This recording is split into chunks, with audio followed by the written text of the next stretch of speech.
And another thing that I am excited about was this guy right here. Okay. Oh, whose game is it? It's LA Knight's game.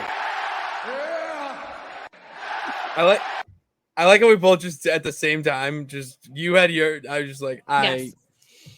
that's how we Yes. feel. I mean, the man's a megastar. I could talk about him all day. Just like listen to him talk.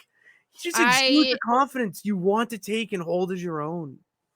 So this I okay, so I was excited because I am glad that they went through with this because first we got a tease, we saw Miz, he's on the phone ordering some food. I think someone said it was sushi. I wasn't paying attention. I just saw he was on lunch. and California so roll. he was told to stop as he was like approaching this one area. And yeah, you got 3 minutes was one of my favorite lines. Yeah, so they pan over and they see that it is LA Knight doing a photo shoot, and then it was like, oh my god, why is LA Knight on Raw? Holy crap. He I was very won excited. one battle royal.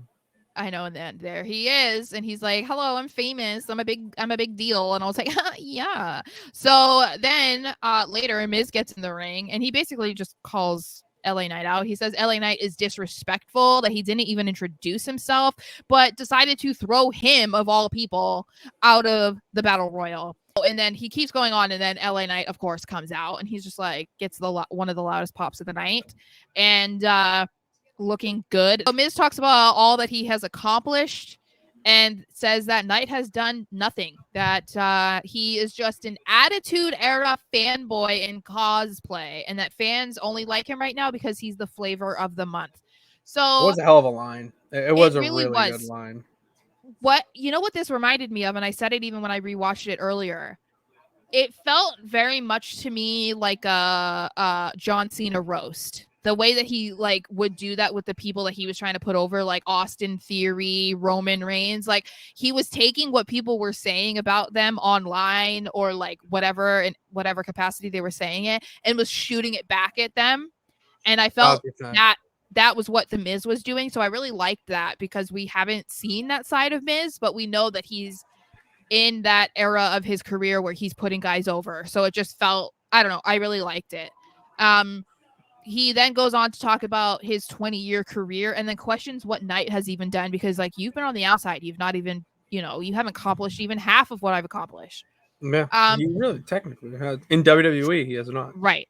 So LA Knight is like, yeah, I might have been on the outside, but I have been making myself into a dangerous man because WWE were too stupid to not sign me earlier. And I was like, this is true.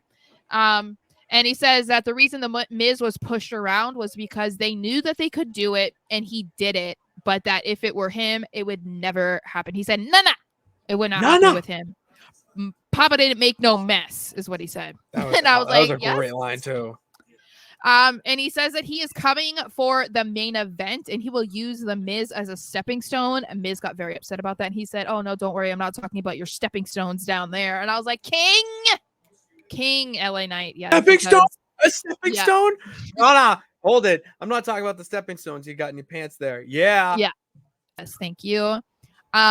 Miz then says, you were not even on my level. And LA Knight is like, I'm literally looking at you in the eyes. So and he said, prove me wrong because I'm not going anywhere. So the Miz kind of hesitates and then it's like, no, I'm gonna mess with you. So he throws his jacket and then attacks him, but sets up the skull crushing finale, and LA turns it into a BFT. And I love that he then got on the ground and shook his hand. Oh, that was unreal. That was the little detail that just made it that much better. Yes.